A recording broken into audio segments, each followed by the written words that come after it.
E aí, pessoal? Nesse exercício nós vamos obter os diagramas de esforços internos de um pórtico atirantado. Essa barra no trecho CD se comporta como um tirante porque em seu interior não há nenhum carregamento e suas extremidades estão articuladas. Por essa razão, no interior dessa barra não há força cortante nem momento fletor, restando apenas força normal. Quando essa força normal é de tração, nós denominamos esse elemento como sendo um tirante. E quando de compressão, nós o chamamos de escora.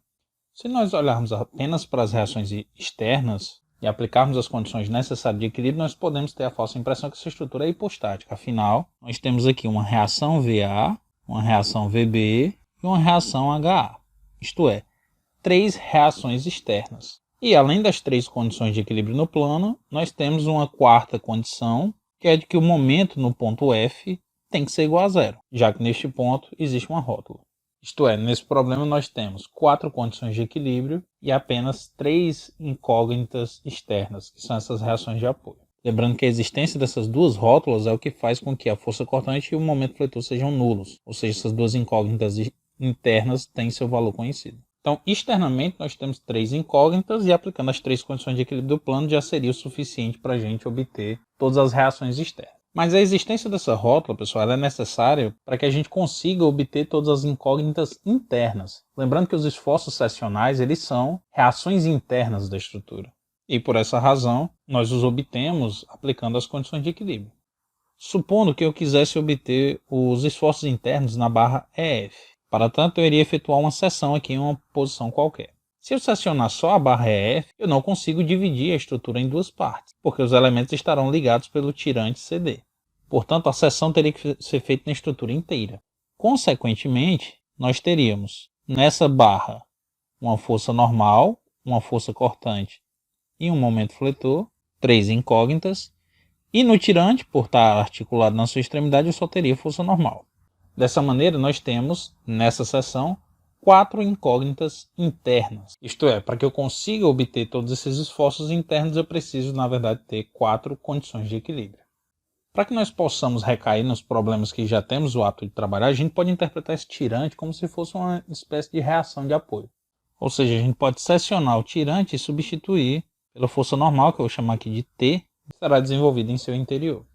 Portanto, aplicando a condição de equilíbrio do momento lá na rótula, nós conseguiremos obter as forças que vão se desenvolver no interior do tirante e a partir daí a gente pode proceder como já temos o costume de trabalhar. A única mudança em relação aos pórticos que a gente tem trabalhado até então é só que no tirante vai ter uma força normal e, portanto, o número de incógnitas internas será superior a 3, o que torna necessária a existência dessa rótula para que a estrutura seja isostática. A estaticidade deverá, portanto, ser avaliada tanto externamente como internamente.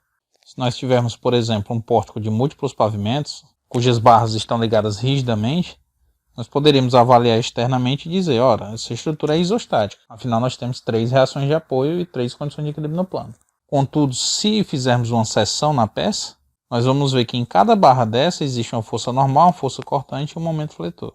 Como 5 barras são cortadas, nós teríamos 15 incógnitas internas e apenas 3 condições de equilíbrio, ou seja, nós teríamos aí 12 redundantes hiperestáticas. Então a estrutura seria hiperestática internamente. Bem, como no nosso caso nós estamos trabalhando com estruturas isostáticas, nós podemos obter essas reações aplicando as condições de equilíbrio. Fazendo a soma das forças horizontais igualando a zero, nós chegamos à conclusão que HA é nulo. Os 2 momentos que são aplicados na rótula eles se anulam. Então, se eles se anulam, significa que a minha estrutura é simétrica com relação ao carregamento e à geometria.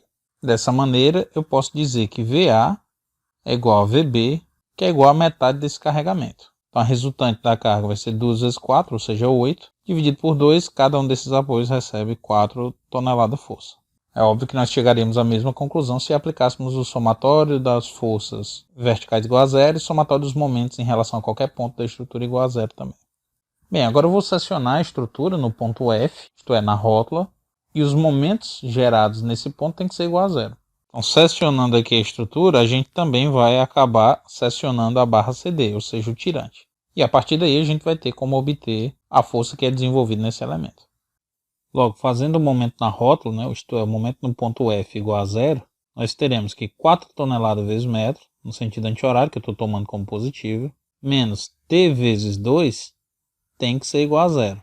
Logo, T tem que ser igual a 4 dividido por 2, que são 2 toneladas de força. Reparem, pessoal, que ao seccionar a peça aqui, a gente pode optar por que lado queremos trabalhar, né? Nesse caso, eu peguei a parte da direita, que é mais fácil, mas se eu tivesse aplicado essas condições de equilíbrio no trecho à esquerda, nós conseguiríamos obter o valor de T da mesma maneira. E agora que nós conhecemos as reações de apoio e a força no tirante, a gente pode aplicar o método das seções nos nós internos para obter os diagramas de esforços internos. Bem, pessoal, eu dividi aqui a estrutura em 3 barras, os 2 pilares e a viga. E em cada uma dessas seções eu vou obter os esforços internos que são necessários para equilibrar a estrutura. Então, começando analisando o pilar da esquerda, nós podemos aplicar o somatório das forças verticais igual a 0 para verificar que será necessário ter uma força vertical para baixo de 4 toneladas nessa seção. Fazendo a soma das forças horizontais igual a 0, é possível notar que será necessário ter uma força horizontal para a esquerda de 2 toneladas força. E fazendo a soma dos momentos na seção igual a 0, é possível notar que será necessário o desenvolvimento de um momento no sentido horário de 2 vezes 2, ou seja, 4 toneladas força vezes metro, para equilibrar o momento gerado pela força no tirante. Esse conjunto de esforços eu vou transferir para a viga no sentido contrário. Então essa força que está para baixo vem para cima com 4 toneladas. A força de 2 toneladas que está para a esquerda vai para a direita. E o momento que está no sentido horário vai no sentido anti-horário, 4 toneladas força vezes metro. Agora eu vou analisar o pilar da direita, que é bem parecido. Aqui na seção haverá um momento de 4 toneladas vezes metro, que é equilibrado por essa força no tirante. E além deste momento, nós precisamos de uma força vertical de 4 toneladas força para baixo, para equilibrar essa força de 4 para cima. E uma força de 2 toneladas para a direita para equilibrar essa força no tirante. Essas duas forças que acabam de ser determinadas são transferidas para a viga. Então aqui tem uma força para cima de 4 toneladas força vezes metro. Então essa força de 4 toneladas para baixo vem para a viga para cima, 4 toneladas força. E a força horizontal que está para a direita vem para a viga para a esquerda, com 2 toneladas força. De posse dos esforços nodais, a gente pode finalmente traçar os diagramas. Eu vou começar aqui pelo diagrama de força normal. E antes de traçar os diagramas, eu vou definir aqui quem serão minhas fibras internas de cada barra. Vou começar aqui pelo pilar da esquerda. No ponto A, nós temos uma força de compressão de 4 toneladas. Então aqui temos 4 toneladas. Ao longo de todo o comprimento do pilar, não há nenhuma outra força normal aplicada. Portanto, ele segue constante, até que na extremidade superior existe uma força de 4 toneladas também de compressão. Então aqui no ponto E, também haverá uma força de 4 toneladas. Esses valores são negativos. Na extremidade esquerda da viga tem uma força de 2 toneladas de compressão. Então nesse ponto nós temos uma força de menos 2 toneladas força. Como no interior da viga não tem nenhuma força axial aplicada, ela segue constante até outra extremidade. E nessa extremidade tem uma força de 2 toneladas de compressão aplicada. A exemplo do pilar da esquerda, o pilar da direita também está completamente comprimido por uma força de 4 toneladas em cima e uma força de 4 toneladas embaixo. E o tirante é completamente tracionado por uma força de 2 toneladas. Então aqui nós teremos uma força normal, constante em todo o comprimento, de valor igual a mais 2. Afinal, ela está sendo tracionada. Então a viga é comprimida, os pilares são comprimidos e o tirante é tracionado.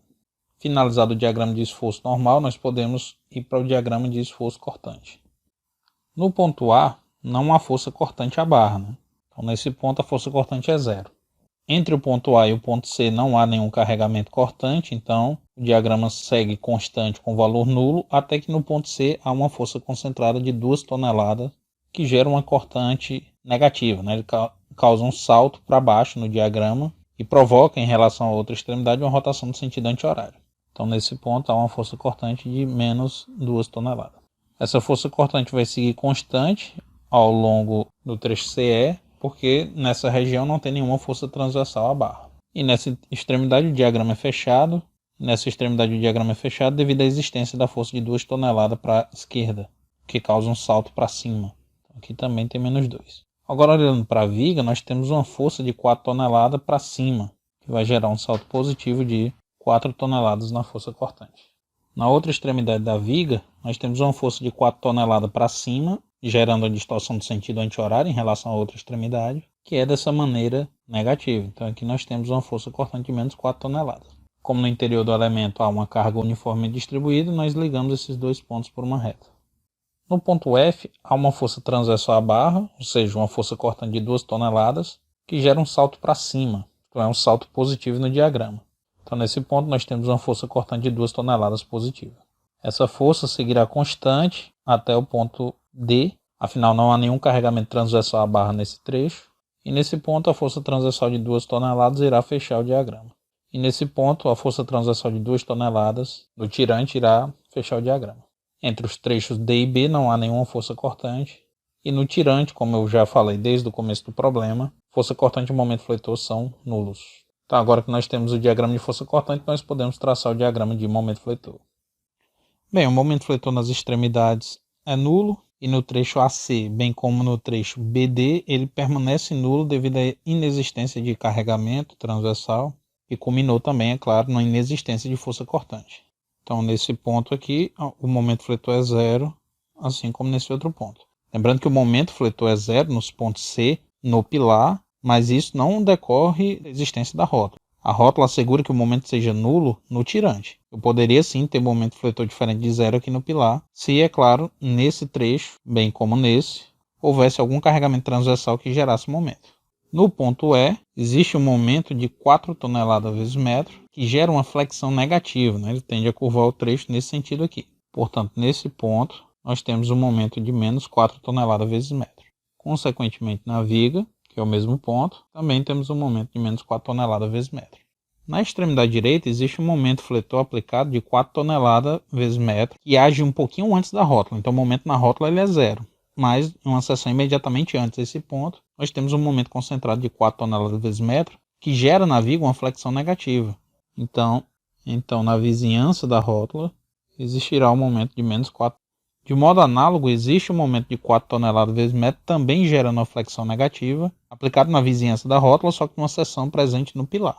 Então, nesse limite da rótula, nós também teremos um momento de menos 4 toneladas vezes metro. Isso é claro, esse momento ficou negativo.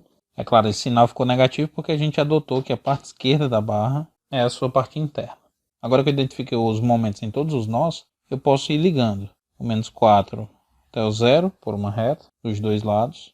E os pontos da viga eu preciso ligar para uma parábola, afinal o carregamento é uniformemente distribuído.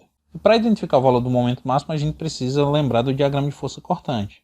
Nosso diagrama deu uma força cortante de 4 e 4 do outro lado. Como ambos os lados são 4 toneladas, significa que esse x está exatamente no meio, isto é, a 2 metros. Essa área da força cortante vai nos dar a variação do momento fletor. E essa área é igual a 4 vezes 2 dividido por 2, isto é, 4 toneladas vezes metro. Então na extremidade esquerda nós temos um momento de menos 4, e aqui na posição de 2 metros, nós teremos um momento igual a menos 4 mais 4 que dá zero. Então entre esse menos 4 e o zero, a gente varia parabolicamente, e entre o 0 e o menos 4 também. Então todas as barras da estrutura estarão sujeitas a momentos negativos. Bem, então esse é o nosso diagrama de momento fletor. Então é isso, pessoal. Ainda vou fazer alguns comentários gerais com vocês sobre pórticos compostos e barras curvas antes da gente dar início ao estudo das treliças isostáticas. Então é isso, pessoal. Até a próxima.